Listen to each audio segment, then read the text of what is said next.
Soy Fernando Díaz Villanueva, hoy es 4 de julio de 2022 y esto es La Contracrónica.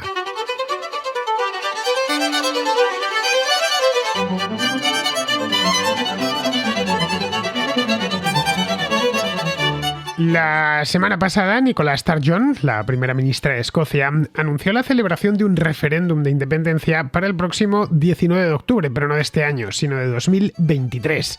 Es decir, 9 años después de que se celebrase el último, allá por el año 2014, que se saldó con una sonora derrota para los independentistas escoceses. Desde entonces han cambiado unas cuantas cosas en Escocia y en el propio Reino Unido. En 2014 el Reino Unido formaba todavía parte de la Unión Europea, el primer ministro era David Cameron y en Escocia mandaba Alex Salmond. Nada de eso tenemos hoy. El Reino Unido lleva ya casi, año y medio fuera de la Unión Europea.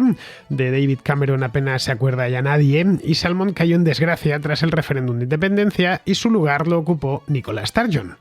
En 2014, este referéndum se pactó con el gobierno británico, se pasó por el Parlamento de Westminster y por lo tanto era legal y vinculante. Un 55% de los escoceses votaron en contra de la independencia, ya que traía de la mano algunas desventajas, como la salida inmediata de la Unión Europea. Los unionistas, de hecho, emplearon mucho este argumento a su favor. Menos de 2 años después, en el año 2016, en junio, los escoceses tuvieron que volver a las urnas, pero esta vez para salir de la Unión Europea o quedarse. Se negaron, por amplia mayoría, a irse de la Unión Europea, al menos los escoceses. Desde entonces, Sturgeon, ya digo, primera ministra escocesa, y lo era ya en aquel entonces, lo es desde hace 8 años, estaba comprometida a repetir el referéndum de 2014, ya que las circunstancias han cambiado de forma sustancial. Sturgeon quiso primero celebrar el referéndum en 2018, pero estaban todavía en plenas negociaciones del Brexit y era muy inoportuno. Luego ya en 2021, pero ni Theresa May primero ni Boris Johnson después quisieron ni siquiera hablar del tema. Mientras en Londres no se acepte la propuesta escocesa, pues no habrá nada que hacer, al menos nada vinculante. A falta de una constitución, en el Reino Unido no tienen constitución propiamente dicha, al menos la unión de Escocia con el resto del país se sostiene sobre la denominada Scotland Act, que es relativamente reciente, es del año 1998. Esta ley estipula que la unión de Inglaterra y Escocia, que data del siglo XVIII, de principios del siglo XVIII, en 1707, es un asunto reservado únicamente al Parlamento de Westminster. Con esta ley no se puede celebrar ningún referéndum sin su consentimiento expreso. Sturgeon tendrá, por lo tanto, que pasar por encima de la Scotland Act si quiere satisfacer a las bases de su partido, que presionan desde hace ya años para que se vuelva a celebrar este referéndum. Sturgeon se ha resistido hasta ahora porque conoce la ley, es la misma ley que la legitima como primera ministra de Escocia y es consciente de que este referéndum no tendría validez legal alguna y que además, en caso de perderlo, le supondría a título personal un gran coste político, como se lo supuso al propio Salmond. Para sortear la cuestión, su gobierno solicitó un dictamen al Tribunal Supremo del Reino Unido para que determinase si el referéndum está dentro de las competencias del Parlamento escocés. El tribunal, después de estudiar el caso, observó que la Scotland Act no deja lugar a muchas interpretaciones y señaló la primacía de Westminster. Sturgeon ha decidido entonces atajar y convocar un referéndum meramente consultivo, aprovechando la crisis de credibilidad que atraviesa Boris Johnson. La apuesta podría salirle carísima, pero no le queda otra opción, si quiere seguir siendo la líder indiscutible del nacionalismo escocés.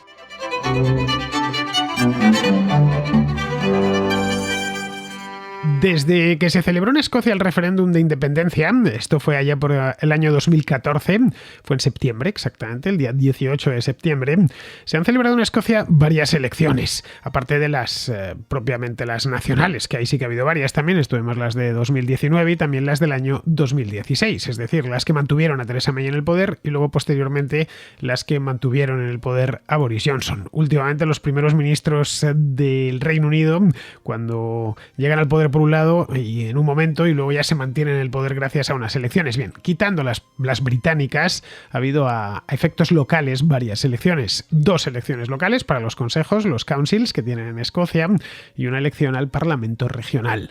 La última para el Parlamento regional fue hace poco más de un año, en 2021, en mayo exactamente, y la ganaron, como era previsible, los nacionalistas del Partido Nacional Escocés, por sus siglas en inglés SNP.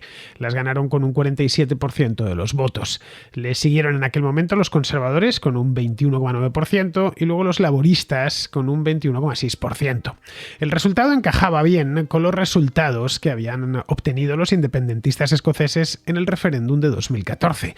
Más o menos, si sumamos además a estos, a los laboristas y los conservadores, los liberaldemócratas, pues nos encontraríamos con que efectivamente a favor de la independencia está entre un 45 y un 50%, en el caso del referéndum fue el 44,7%, y en contra, que en 2014 fue un 55,3%, pues más o menos un poquito por encima de la mitad, sigue votando a partidos nacionales, como el conservador, como el laborista o como el liberaldemócrata. La participación, por cierto, fue bastante alta en aquel referéndum, era muy representativo, fue de casi un 85% el censo electoral, por lo que el resultado en aquel momento se consideró concluyente y el asunto, al menos meses después, ya se había olvidado por completo. Dentro del independentismo escocés, aquel referéndum desencadenó una gran crisis. Alex Salmond se fue, entre otras cosas, porque no le quedaba más remedio que irse después de haber perdido esta apuesta, y además le atribuyeron una serie de escándalos sexuales de los que al final salió absuelto, pero le llevó bastante tiempo salir de aquello. Bien, lo que hizo Salmond fue ponerse por su cuenta con otro partido llamado ALBA, que no ha tenido demasiado éxito. En las últimas elecciones locales, la de los councils, estas se celebraron hace muy poquito, hace solo 2 meses, el 5 de mayo de este año. Salmond se tuvo que conformar pues con casi nada, con el 0,7% de los votos, lo estoy leyendo ahora mismo, y un total de 0 consejeros de 1.227, que eran los que estaban en liza en estas elecciones. Bien, la sucesora de Salmond vemos que está ya más que amortizado, fue Nicola Sturgeon. Nicola Sturgeon y Salmond eran muy cercanos. Nicola Sturgeon había sido la viceprimera ministra de Salmond durante varios años, creo que desde el año 2006 o 2007. Los independentistas en aquel momento se comprometieron, cuando perdieron el referéndum, pues primero con la boquita pequeña, dijeron, bueno, lo volveremos a hacer en algún momento. Ya se sabe que estos referéndums, como ese fue el caso de Canadá, que sucedió algo parecido con Quebec, si lo pierden una vez, pues habrá que celebrar otro hasta que al final salga lo que nosotros queremos y entonces ya será definitivo y no habrá marcha atrás. Bien, los independentistas en aquel momento se comprometieron a celebrar un nuevo referéndum, pero sabían, porque tontos no son, que a corto plazo no sería posible. Evidentemente, si has celebrado un referéndum en 2014 en septiembre, pues no puedes pedir otro en septiembre de 2015. Pues eso sería el referéndum anual, ¿no? Y al final ya cuando salga, pues ha salido. Además, se generaría un precedente un tanto peligroso. Es que si sale lo que tú has pedido, pues al año siguiente, cuando ya eres independiente, vengan los otros y te digan que no, que hay que hacer un referéndum para reunirse de nuevo con el Reino Unido. Bien, sabían que era una cosa a largo plazo, en algunos casos a larguísimo plazo. Bien, pues fue entonces, estamos hablando de finales de 2015, principios de 2016, había pasado poco más de un año desde el referéndum, cuando David Cameron, a la sazón primer ministro del Reino Unido, corrió en su auxilio, en auxilio de los independentistas escoceses, y convocó el referéndum del Brexit.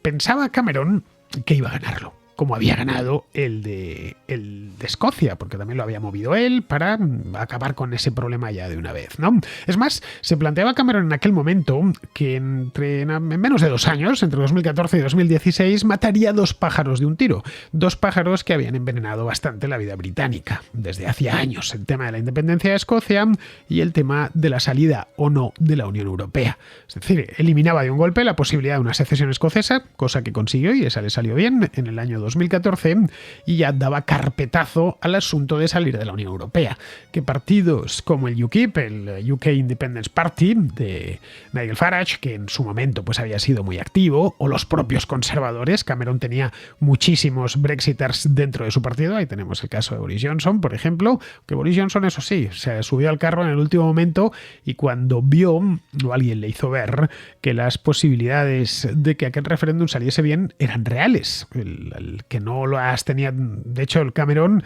en principio cuando se decidió lanzarse a eso pensó que las tenía todas consigo, luego resultó que no, que al final terminó ganando lo de salir de la Unión Europea. La segunda apuesta, como vemos, le salió mal y por descontado le costó el puesto, como le había costado a Salmond 2 años antes. El Reino Unido entró entonces en una crisis política de la que en cierta medida no ha terminado de salir.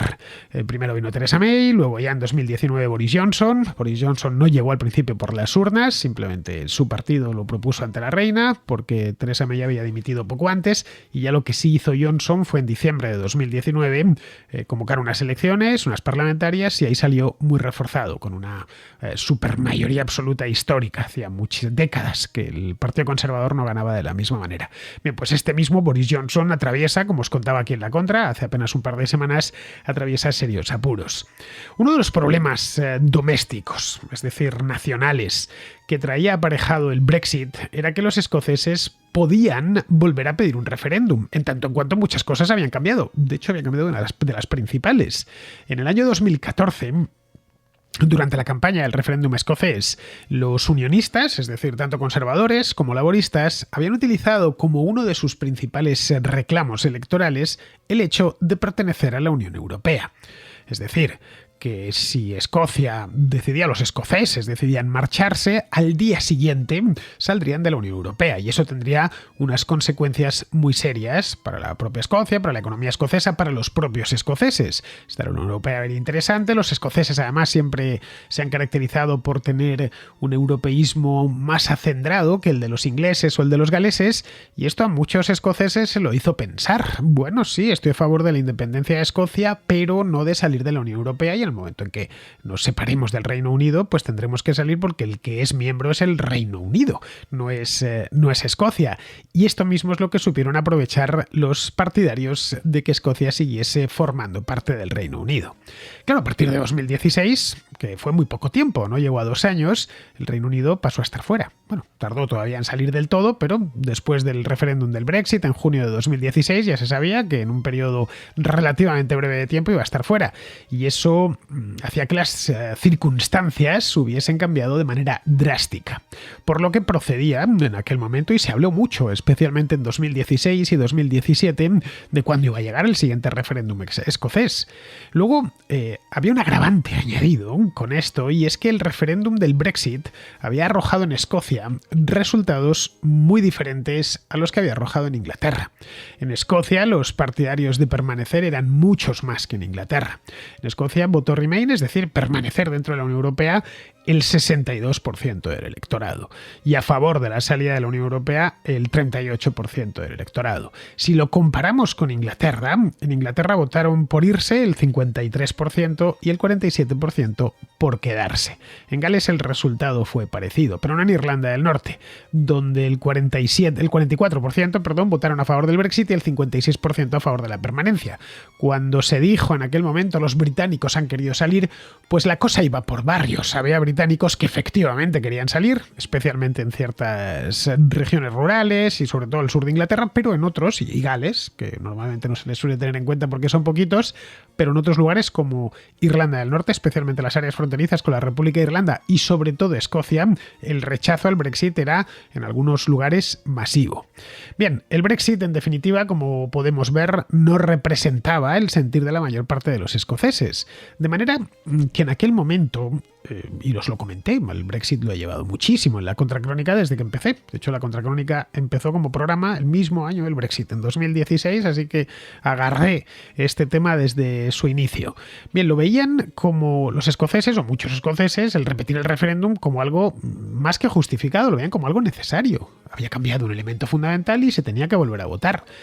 Pero Inglaterra y Escocia, aunque sean dos naciones fundadoras del Reino Unido, en principio en pie de igualdad, esa es sobre el papel, la teoría, en la práctica, es decir, la realidad es que Inglaterra tiene muchísimo más peso en todos los ámbitos que Escocia. De los 67 millones de habitantes que tiene el Reino Unido actualmente, 56 millones viven en Inglaterra. Del 85% estamos hablando, de una mayoría abrumadora. En Escocia solo viven 5,5 millones, que eso se corresponde con aproximadamente el 8%, algo que también se corresponde con su aporte al PIB nacional. Es decir, Escocia aporta un 8% del PIB de todo el Reino Unido. Es poco. El 92% restante es o directamente Inglaterra o Inglaterra con pequeños aportes de Irlanda del Norte y de Gales. Escocia tiene además un déficit comercial fuerte con Inglaterra, es decir, que importa del sur mucho más de lo que exporta, haciendo muy dependiente su economía de la inglesa. Es decir, la economía escocesa depende muchísimo de lo que es la economía inglesa. Bien, esto ya pues ponía este problema en una perspectiva muy diferente.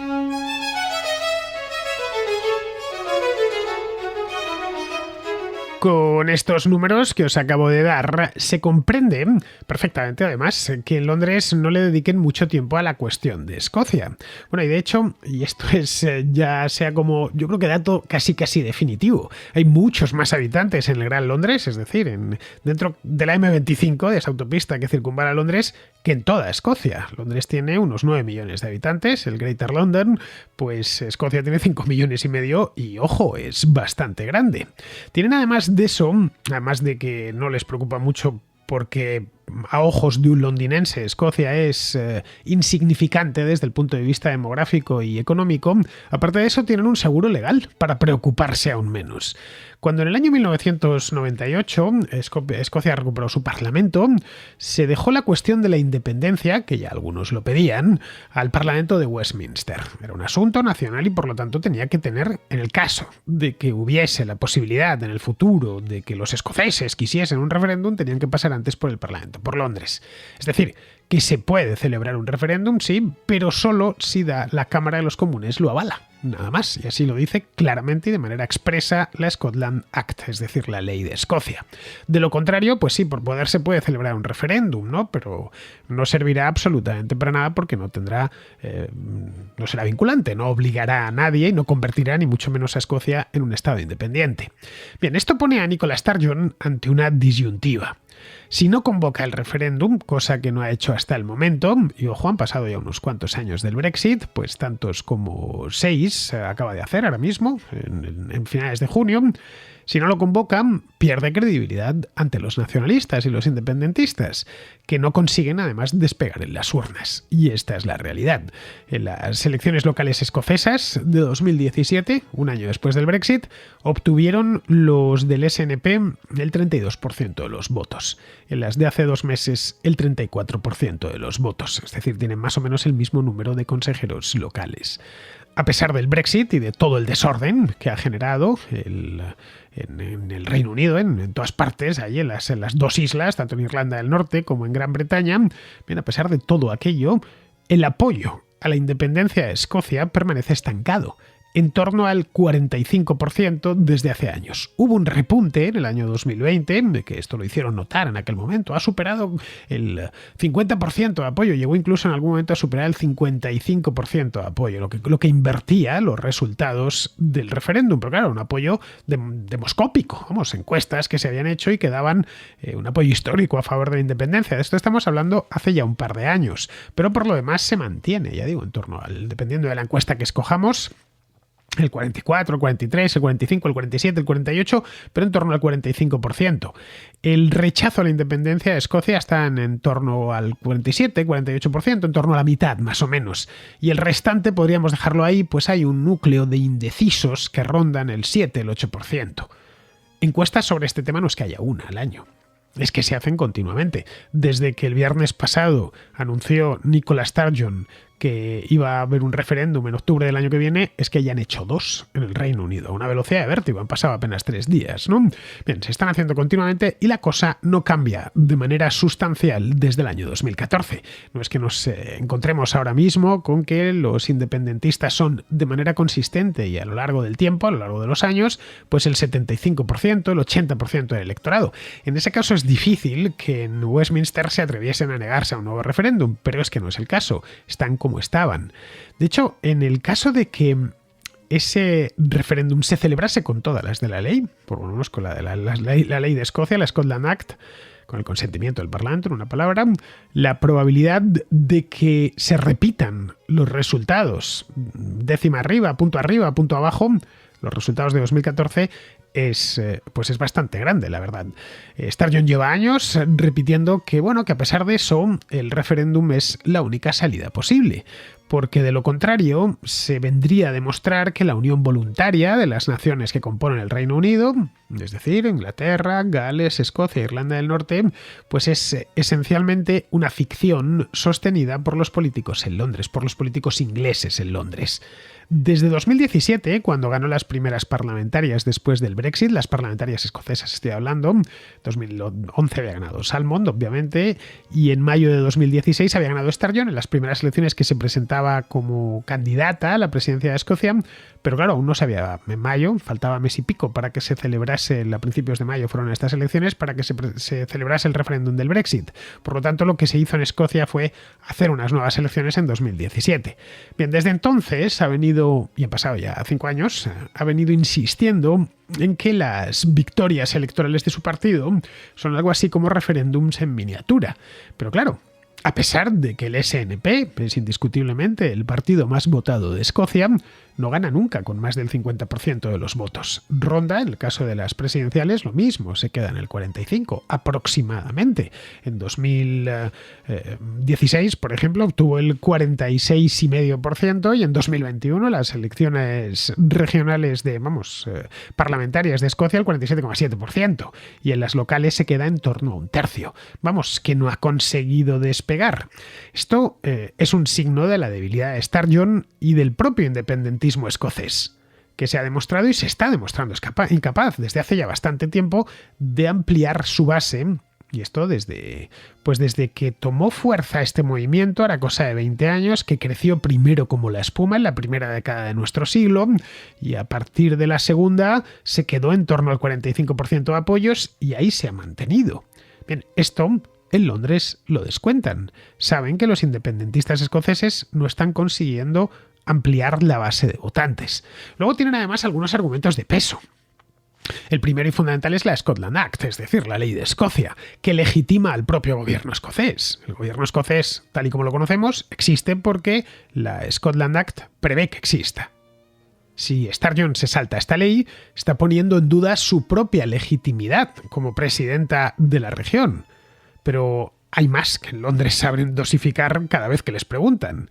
Dado que los escoceses votaron por última vez sobre esta cuestión hace poco tiempo, hace menos de 8 años, y las encuestas muestran que pocos han cambiado de opinión, es decir, el que ya era independentista en 2014 sigue siéndolo y el que no lo era sigue siéndolo también, pues no parece que sea algo especialmente urgente. ¿Para qué someter al país a un shock y a un estrés innecesario si van a salir unos resultados muy parecidos a los de hace 8 años?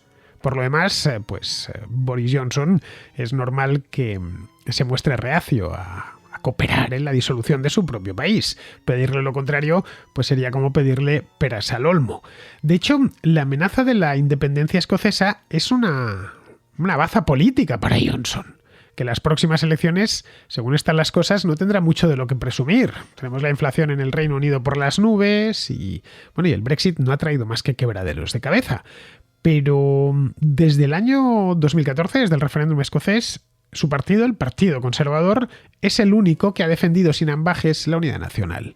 Es común que los conservadores deslicen siempre que pueden la idea de que ellos son los garantes de la unidad nacional británica, mientras que los laboristas, de una manera u otra, pactarán con el SNP y le darán la mayoría necesaria en Westminster para que se celebre un nuevo referéndum. Los laboristas, por supuesto, lo niegan, dicen que no es verdad, que ellos también están a favor de la unidad del Reino Unido, pero claro, el miedo a que eso suceda es útil. Especialmente en Escocia, donde, no lo olvidemos, la mitad de la población aproximadamente no quiere separarse del Reino Unido. Con la mitad de la población en contra, y Westminster también en contra, pues el referéndum convocado para el 19 de octubre del año próximo a mí se me antoja más realismo mágico que otra cosa. Podría, evidentemente, producirse un vuelco en el año y medio que falta, algo menos de año y medio, y que, no sé, por arte de birlibirloque, una mayoría consistente de escoceses se conviertan en independentistas. Por poder puede suceder, pero es poco probable. En el Reino Unido, además, muchos empiezan a observar estos referéndums con cierto recelo. El del Brexit ha revuelto la vida política del país durante 6 años y lo que queda, y ha provocado una serie de inconvenientes sin que se haya recogido aún ninguno de los buenos frutos prometidos. Si desligarse de la Unión Europea más ha sido difícil, todavía no están del todo desligados y las querellas mutuas aún no han terminado. Ahí tenemos lo de Irlanda del Norte, de lo que hablaba aquí hace una semana. Bien, pues muchos, si eso ha sido difícil, está siendo difícil, muchos no se quieren imaginar lo que sería una separación de Escocia, que lleva pues más de 300 años unida a Inglaterra. Ambos lados de la frontera hablan el mismo idioma y la economía escocesa e inglesa de la que hablaba antes no es que estén interrelacionadas, es que conforman la misma economía a efectos prácticos. Los independentistas arguyen que no sería un gran problema eso, que propulsaría la economía escocesa y todo lo que pone Inglaterra la Unión Europea, que aparecería como Deus ex machina y solucionaría todo el problema. Pero claro, esa es una presunción un tanto atrevida. No es ni mucho menos seguro que una Escocia independiente entrase fácilmente en la Unión Europea. Países como España, por ejemplo, se opondrían de plano, por la cuenta que les trae puertas adentro. Y ojo, y no solo España, ¿eh? La cuestión territorial es sensible en toda la Unión Europea o en buena parte de la Unión Europea. Aceptar a un nuevo país que se ha separado de otro, con la mitad o casi la mitad de la población en contra, sería problemático para muchos gobiernos y además eso envenenaría ya sin remedio las relaciones con lo que quede del Reino Unido. Pero el principal problema sería dentro de la propia Escocia. En el caso hipotético de un referéndum completamente legal que separase a Escocia e Inglaterra, esto se haría, como decía antes, por una mayoría justa, no justísima. Crear un nuevo país con la mitad de la población en contra es muy complicado y podría ocasionar que ciertas partes de Escocia, que son abiertamente unionistas, como por ejemplo los consejos que están en el sur de Escocia y que son fronterizos con Inglaterra, Dumfries and Galloway, por ejemplo, o al norte, las Islas Orcadas, donde en el referéndum de 2014 votaron masivamente en contra de la separación, exijan unirse de nuevo al Reino Unido. Podríamos encontrarnos con que sí, nos separamos porque los escoceses quieren, pero claro, los escoceses que no quieren o de ciertas regiones digan que no, que ellos no querían separarse. Nos encontraríamos con un problema como el que se han encontrado los británicos con los escoceses. En fin, a estas alturas no parece que nadie quiera abrir ese melón, salvo la propia Sturgeon, que por una cuestión de pura supervivencia personal quiere llevar algo a la mesa antes de las próximas elecciones escocesas.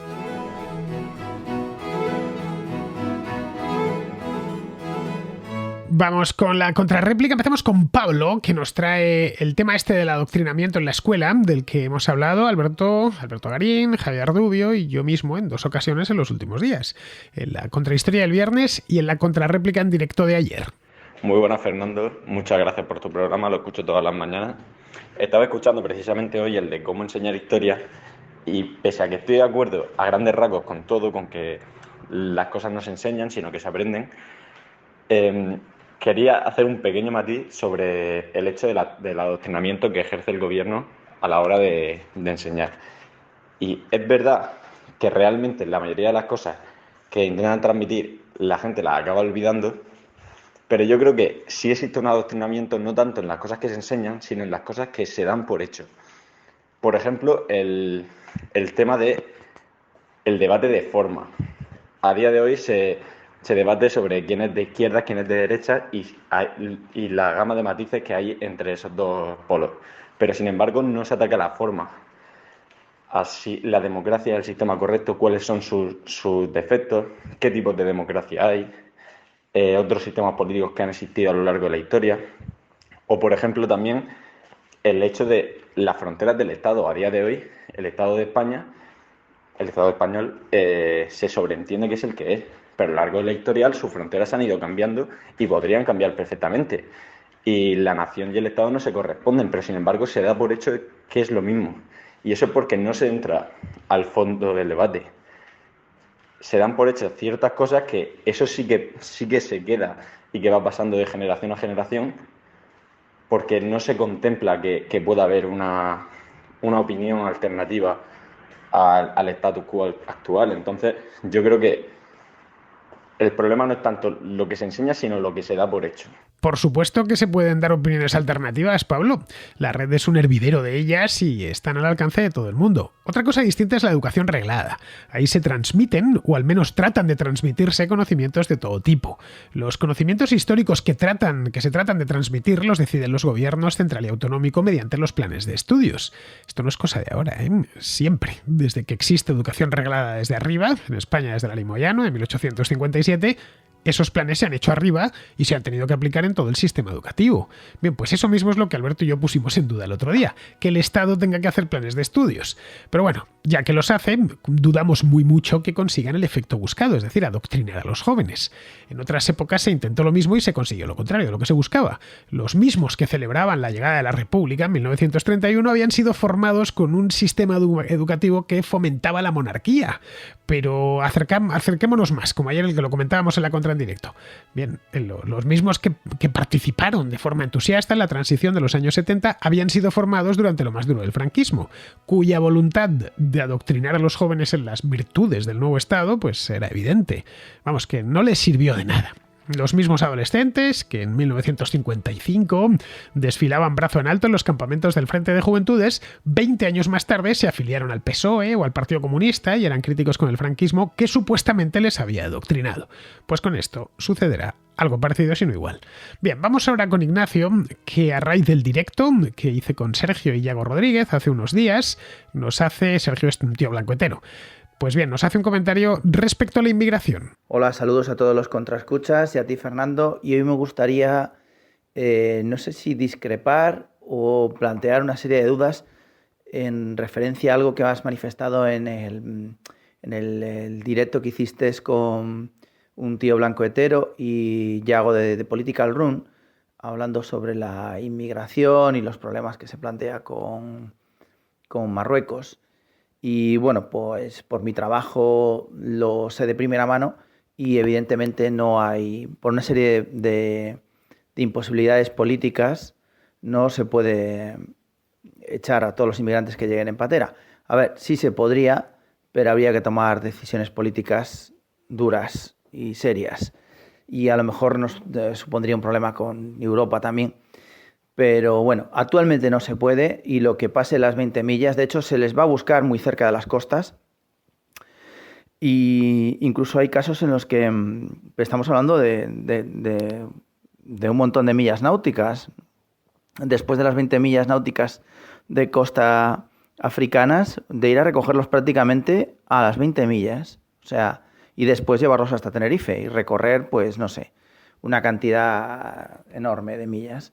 Entonces, en este caso, creo que también se debe a las mafias que hay con las ONGs que viven de eso y ganan mucho dinero. Entonces, no le veo una solución tan sencilla como lo de, bueno, pues se les echa y ya está. Se podría hacer con una serie de prácticas que podrían pasar por legales sin serlo, o bueno, como una especie de fraude de ley, pero se podría hacer. No voy a explicar aquí cómo, pero sé que se podría hacer y los políticos lo saben también. Lo que pasa que, bueno, habría que tener la actitud, las ganas de hacerlo, vamos. O la presión social de que se termine haciendo una cosa así. Y no estoy hablando de bombardear barcas ni nada por el estilo, sino, bueno, o sea, hay formas. Y siempre costarán dinero, pero siempre van a costar menos que el problema social que puede surgir. Luego, Fernando, tú has planteado que no había problemas por la superioridad, digamos, cultural de Occidente, que hay que convencer a los musulmanes marroquíes de que el sistema bueno pues son las democracias occidentales, etcétera, etcétera, y que bueno, que les interesa vivir como nosotros, ¿no? Entonces, libertad religiosa, etcétera, etcétera, que puedes tener un vecino budista, otro musulmán, etcétera, etcétera. Bueno, pues yo ahí no estoy tan de acuerdo ni lo veo tan claro. No sé si tú eso lo puedes fundamentar más, porque creo que lo que está pasando en Francia o en Bélgica, el barrio de Molenbeek en Bélgica, o en Francia lo que ha pasado en Saint-Denis, o en las no-go zones que hay en el Reino Unido también, creo que se puede haber una involución. Tú, bueno, lo podrás explicar mejor que yo, claro. A Hitler se le votó democráticamente y llegó al poder, los alemanes pusieron en el poder a un tirano, pero más recientemente Chávez fue puesto en el poder por su propio pueblo y además creo que por lo menos un par de elecciones las ganó legítimamente. Con esto quiero decir que sí, que yo entiendo lo que dices de, bueno, es mejor abrazar la libertad y que cada uno pueda hacer lo que quiera, pero hay veces que la gente vota la esclavitud. Tienes un ejemplo claro en los países europeos, bueno, sobre todo aquí ya centrándonos en España, se votan siempre opciones socialistas que coartan cada vez más la libertad. Da igual que sea el PP o el PSOE, no son más que graduaciones de socialismo y al final estás votando porque te tengan encadenado y te restrinjan tus derechos de todo tipo. Entonces yo no veo que sea tan fácil como permitir que una masa crítica de población musulmana teocrática entre en Europa y se den cuenta de las bondades y las maravillas del sistema occidental y decidan pues abrazar los principios democráticos europeos y no deseen una teocracia y unos países gobernados por la Sharia, etcétera, etcétera. Bueno, no sé, a ver qué piensan los otros contraescuchas y bueno, no sé si podrías ampliar un poco más esto, Fernando, y dar tu opinión de si te parecería bien fronteras abiertas con África y que entraran millones de musulmanes, o crees que podría ser un riesgo real o no, o si crees que simplemente podríamos asimilar esos millones de musulmanes entrando en toda Europa y no habría un cambio en las políticas europeas. No sé si me he extendido mucho esta vez, pero en fin, creo que era importante que lo desarrollara. No tiene una solución sencilla, obviamente, Ignacio, especialmente en el caso de Canarias, donde los cayucos se hacen a la mar y por una cuestión humanitaria hay que rescatarles. Claro, no vas a permitir que mueran, pues qué sé yo, 80 o 90 personas en alta mar. Bien, eso me parece lo razonable, claro que se les rescate. El tema es que una vez han sido atendidos en tierra, que sean inmediatamente deportados. Ojo, es lo que harían conmigo si decido entrar ilegalmente en cualquier país africano, ¿eh? Mira, si yo entro en Mauritania, sin el visado que se exige a los ciudadanos europeos, las autoridades me pondrían en la frontera por la que haya accedido en el acto. Esas son las normas, y las normas se hacen para cumplirse. Si quiero ir de viaje a Mauritania, tengo antes que acercarme a su embajada en Madrid y solicitar el visado y pagar por él, naturalmente, que no sé cuánto costará. Si además me quiero quedar a vivir allí, es decir, mudarme a Mauritania, pues ya la cosa se complica y tendría que gestionarlo en la propia Mauritania, donde me van a pedir un montón de papeles. Es decir, nos piden lo mismo que les pedimos nosotros a ellos. Te he puesto el caso de Mauritania, pero sucede lo mismo en otros países de África. Respecto a lo que comentas de que a veces los países se tiran por el precipicio, pues es cierto, pero nada podemos hacer para impedirlo. Mira, en Marruecos existe libertad de culto para los extranjeros, es decir, tú vas para allá y puedes perfectamente ir a una misa católica sin problemas y sin que nadie te ponga pegas. Pero no existe lo mismo para los marroquíes, que si son musulmanes no se pueden cambiar de religión, o directamente no escoger ninguna. Bien, son ellos los que tienen que acabar con eso si quieren hacerlo. Nosotros no se lo podemos imponer. Me consta que hay marroquíes que luchan para que ellos también puedan disfrutar de libertad de culto. Yo espero que lo consigan. En cuanto a lo de las fronteras abiertas, pues mira, solo puedes abrir por completo una frontera cuando a ambos lados los países están a un nivel de desarrollo parecido. Es decir, España y Francia, o entre Alemania y Holanda. De lo contrario, te encontrarías pues con una avalancha que la sociedad acogida seguramente no pueda asimilar. Bien, eso ya nos dice que es necesario algún tipo de regulación. Las sociedades europeas necesitan inmigrantes porque los europeos no llegamos a la tasa de reposición, que es 2,1 hijos por mujer, y no parece que haya mucha intención de llegar a ella. Podríamos pensar que si se hacen políticas abiertamente natalistas, pues se conseguiría revertir este problema, pero la experiencia nos dice lo contrario. En países como Suecia, por ejemplo, llevan décadas intentándolo y nada. Los suecos no quieren tener 2 o 3 hijos, que es lo que hace falta para que la generación actual tenga una reposición completa. Y aunque se consiguiese, se tardarían otras 2 décadas en notarlo. La clave, por lo tanto, es determinar, o delimitar, mejor dicho, qué tipo de inmigración queremos y cuántos inmigrantes nos hacen falta. Bien, vamos ahora con Israel de Vigo, que pregunta por lo que saca España de estar en la OTAN. Y me gustaría hacer una aportación al debate sobre la pertenencia de España a la OTAN y que si la OTAN nos protege o no. Vale, aceptamos que Ceuta y Melilla están fuera del marco geográfico de la OTAN, con lo cual cabe preguntarse a día de hoy cuál es el objetivo de la pertenencia de España a la OTAN, porque de momento lo que estamos viendo es que España está desplazando medios y efectivos de una forma muy modesta a Europa del Este para contribuir a de alguna forma presionar a Rusia. Pero claro, es que hay países miembros de la OTAN, como por ejemplo Alemania, que están financiando al Estado ruso con su compra de gas, pues producto de una delirante política energética. Y sin embargo, uno de los intereses estratégicos españoles fundamentales, que es el tema de Ceuta y Melilla, la OTAN no la protege. Con lo cual cabe preguntarse cuál es el objetivo de que España esté en la OTAN como pagafantas. Porque otra, que tampoco se ha mencionado demasiado, pero otra baza que podría haber intentado jugar España es la de que se reconozca la invasión migratoria, la actividad de las mafias como una amenaza a la seguridad y que entonces la OTAN tuviera que tomar cartas en el asunto a la hora de proteger y patrullar las costas españolas y evitar en la medida de lo posible pues la llegada de pateras y tomar las medidas pertinentes, porque esa invasión que se está produciendo, esa agresión que España podría poner encima de la mesa para aprobar la entrada de Suecia y Finlandia en la OTAN, bueno, pues se podría haber hecho valer. Evidentemente no cabe esperar esto de nuestros políticos, que, bueno, conviene recordar también el tema de, por ejemplo, de Gibraltar y el Brexit. Hay que ver cómo se la tomó Irlanda con el tema de Irlanda del Norte, donde ya se daba por hecho que era innegociable cualquier tipo de retroceso en los acuerdos de Viernes Santos, mientras que España, en el tema de Gibraltar, pues todo fueron facilidades.